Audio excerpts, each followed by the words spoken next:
ഈ ബസ്സിൽ കയറി പോണ ട്രിപ്പ് എങ്ങോട്ടാന്ന് വെച്ചാൽ വണ്ടർലയിലോട്ടാണ്. നമുക്കെല്ലാവർക്കും അറിയാൻ പറ്റിയിട്ടുണ്ടാവും ഇത് കാണുമ്പോൾ തന്നെ. ഒരു അടിപൊളി ഇതായിരുന്നു കേട്ടോ വണ്ടർലയിലോട്ടുള്ളത്. എൻ്റെ ഒരു 7ാമത്തെ ട്രിപ്പാണ് വണ്ടർലയിലോട്ടുള്ളത്. ഇതിപ്പോൾ ഫാമിലി ആയിട്ടാണ് പോണത്, കസിൻസൊക്കെ ആയിട്ട്. നല്ലൊരു വൈബായിരുന്നു അവിടെ ചെന്ന് കഴിഞ്ഞപ്പോൾ. ഞങ്ങൾ ഓൺലൈൻ ടിക്കറ്റ് നോക്കി, പക്ഷേ റേറ്റ് കൂടുതലായിരുന്നു. ഇപ്പോൾ സീസൺ ആയതുകൊണ്ട് ഭയങ്കര റേറ്റും തിരക്കും കൂടുതലായിരുന്നു ഇപ്പോൾ ഈ സമയത്ത്. ഞങ്ങൾ ഓൺലൈൻ ബുക്ക് ചെയ്താണ് പോയത്. നമ്മൾ അവിടെ പോയി ടിക്കറ്റ് എടുത്ത് പോകുമ്പോൾ അത്യാവശ്യം ഒരാൾക്ക് ഒരു 1978 രൂപയോളം പാക്കേജ് വരുന്നുണ്ട്. നമ്മൾ ഓൺലൈൻ ബുക്ക് ചെയ്ത് പോകുമ്പോൾ അധികം എമൗണ്ട് വന്നില്ല. അപ്പോൾ ഞങ്ങൾ ഇപ്പോൾ അതിൻ്റെ അകത്തെത്തി. നമ്മൾ അതിൻ്റെ അകത്തോട്ട് ബസ്സിൽ അവർ നമ്മളവിടെ എത്തിച്ചു. ഞങ്ങൾ പോയപ്പോൾ അവിടെ ചെന്നു. അവിടെ നിന്നപ്പോൾ ബസ് വന്നപ്പോൾ അതിൽ ചെന്ന് അതിൻ്റെ ഫ്രണ്ടിൽ ചെന്ന് നല്ല തിരക്കായിരുന്നു കേട്ടോ. അപ്പോൾ ടിക്കറ്റ് എടുക്കാനും, ടിക്കറ്റ് ഓൺലൈൻ എടുത്താണെങ്കിൽ നമ്മൾ ക്യൂവിൽ നിൽക്കണം കുറച്ച് നേരം. അതിൻ്റെ അകത്തോട്ട് കയറണമെന്നാണെങ്കിൽ ക്യൂ ഉണ്ട്. പിന്നെ നമ്മൾ അവിടെ കുറച്ച് നേരം നിന്ന് അതിൻ്റെ അകത്തോട്ടൊക്കെ കയറി. പിന്നെ നല്ലൊരു ഫീലായിരുന്നു കേട്ടോ അതിൻ്റെ അകത്ത് കയറിയപ്പോൾ. പുറത്ത് കുറച്ച് നേരം നിൽക്കേണ്ടി വന്നില്ല. അതിൻ്റെ അകത്ത് കയറിയപ്പോൾ ഉള്ളൊരു സന്തോഷം, എല്ലാവരും കുട്ടികളാണെങ്കിലും ഭയങ്കര ഹാപ്പി ആയിരുന്നു കേട്ടോ. പിന്നെ നമ്മുടെ ഈ ചേട്ടനെയൊക്കെ ഞങ്ങൾ സ്കൂളിൽ പഠിക്കുമ്പോൾ പോയപ്പോൾ ഈ ചേട്ടൻ അന്നും അവിടെ തന്നെ ഉണ്ട് കേട്ടോ. ഞാൻ ഫസ്റ്റിൽ എൻ്റെ വണ്ടർല ട്രിപ്പ് പോയത് ഞാൻ 7ാം ക്ലാസ്സിൽ പഠിക്കുമ്പോഴായിരുന്നു കേട്ടോ.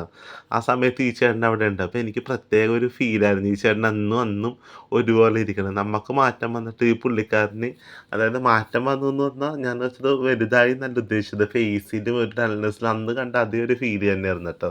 അപ്പോൾ പിന്നെ കുറേ സംഭവങ്ങളൊക്കെ പുതിയതായിട്ട് വന്നിട്ടുണ്ട്. ഞാൻ കസിൻസൊക്കെ ആയിട്ടാണ്. പിള്ളേർക്കായിരുന്നു ഏറ്റവും കൂടുതൽ എക്സൈറ്റ്മെൻറ്റ് അവിടെ ചെന്നതിൽ. ഭയങ്കര ഹാപ്പിയായിരുന്നു. ചേട്ടൻ്റെ മോളാണ് കേട്ടോ. അപ്പോൾ അവൾ അവിടെ പോവാമെന്നും പറഞ്ഞ് കൂടുതൽ ഇതായിരുന്നു. അവർക്ക് മാത്രമല്ല ഞാനും എക്സൈറ്റ്മെൻ്റ് ആയിരുന്നു അത്യാവശ്യം നന്നായിട്ട്. പിന്നെ ഈ ഡ്രസ്സൊക്കെ വെറുതെ കൊണ്ടുപോയതാണ് കേട്ടോ. അതൊന്നും അവിടെ ചെന്ന് കഴിഞ്ഞപ്പോൾ യൂസ് ചെയ്യാനൊന്നും പറ്റിയില്ല. അവിടെ ചെന്ന് കഴിഞ്ഞപ്പോൾ അവരുടെ ഡ്രസ് കോഡ് ഉണ്ടല്ലോ, അത് തന്നെ നമുക്ക് യൂസ് ചെയ്യാൻ പറ്റുള്ളൂ. ഇപ്പോൾ ആദ്യം ചെറിയൊരു ഇതായിട്ട് കയറിയത് കൊള്ളായിരുന്നു കേട്ടോ. നല്ല രസമുണ്ടായിരുന്നു. ഞങ്ങൾ എല്ലാവരും കൂടെ ആയിട്ടാണ് കയറിയത്. അപ്പോൾ ചേട്ടന് കയറാൻ പറ്റിയില്ല, ഇത്ര എണ്ണം ഉണ്ടല്ലോ നമുക്ക് കയറുന്നതിന്. അപ്പം അതിൻ്റെ അകത്തൊക്കെ ഒന്ന് കയറി ആദ്യം ഒന്ന് സന്തോഷിച്ചിട്ട് പിന്നെ പതുക്കെ അറിയാതെ പോകാനുള്ളൊരു ഇതായിരുന്നു എനിക്ക്. ഞങ്ങളങ്ങനെ കയറി പതുക്കെ ഇങ്ങനെ പോയി. ഇത് ചെറിയൊരു റൈഡായിരുന്നു, നമുക്ക് പോകാൻ പറ്റിയ, കുട്ടികൾക്കാണെങ്കിലും നമുക്കാണെങ്കിലും വലിയൊരു ഇതായിട്ട് പോകാൻ പറ്റിയ ഇതല്ലായിരുന്നു. എന്നാലും കൊള്ളായിരുന്നു. പിന്നെ ഞങ്ങൾ അത്യാവശ്യം റൈഡൊക്കെ കയറി. കുറേ വീഡിയോ യൂസ് ചെയ്യാൻ പറ്റിയില്ല. അപ്പോഴേക്കും പിന്നെ വിശന്നു. അപ്പോൾ പിന്നെ ഫുഡ് കഴിക്കാനായിട്ട് റെസ്റ്റോറൻറ്റിൽ കയറി. അപ്പോൾ ആദ്യമേ സൂപ്പാണ് എടുത്തത്. പിന്നെ ഞാൻ ഗീ റൈസ്, ചിക്കൻ എല്ലാം കൂടെ മിക്സ് ചെയ്തിട്ടാണ് എടുത്തത്.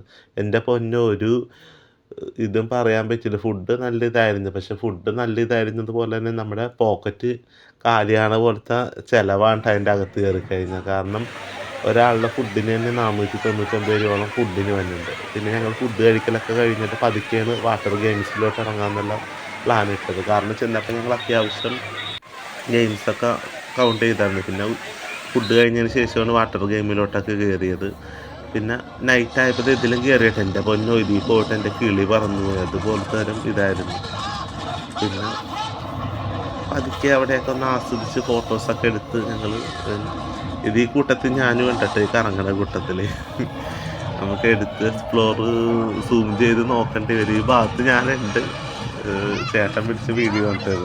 നമുക്ക് കുറേ സാധനത്തിലൊന്നും കയറുന്നൊന്നും പിടിക്കാൻ പറ്റിയില്ല. പിന്നെ ഇതിൽ ഏറ്റവും നല്ല ത്രില്ലിംഗ് ആയിട്ട് വന്നത് 3D ഇതായിരുന്നു. നല്ല രസമായിരുന്നു ഇതിൻ്റെ അകത്ത് കയറി കഴിഞ്ഞപ്പോൾ. നമുക്ക് അതിൻ്റെ അകത്ത് കുട്ടികൾക്കാണെങ്കിലും നമുക്കാണെങ്കിലും നന്നായിട്ട് എൻജോയ് ചെയ്ത് കാണാൻ പറ്റിയതാണ്. എല്ലാവരും നല്ല എൻജോയ് മൂഡിലാണ്.